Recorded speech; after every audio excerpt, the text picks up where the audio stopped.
So one of the other questions that people asked to see a video about was starting sequence. So from my experience, each bike is a little bit different in terms of the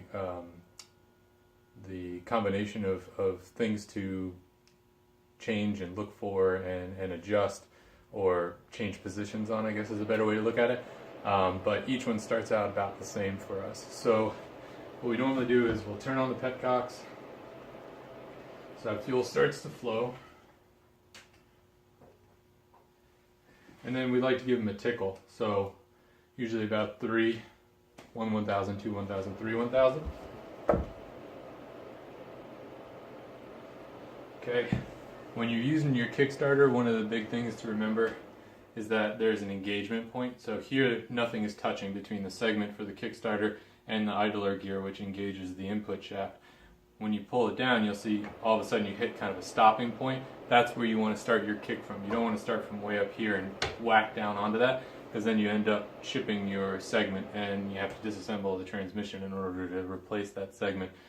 So as far as longevity of the motorcycle, well, longevity of the kickstart segment, it's best to bring that down until you get to that engagement point and then call it there.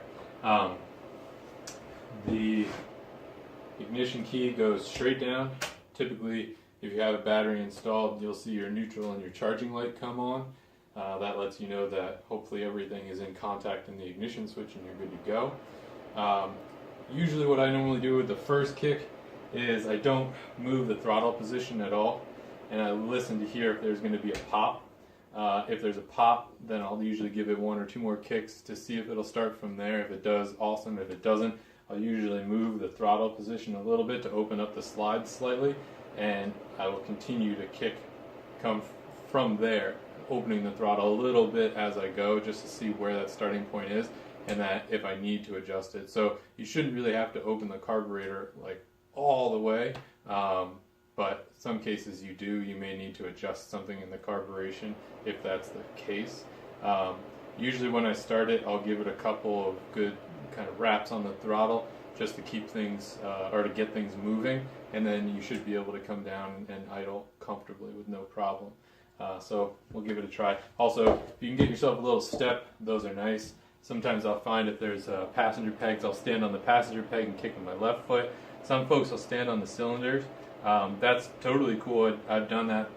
The only thing to watch out for is you don't want to step on and break the plug cable and the plug cap, because then you're in trouble. So we'll give it a try.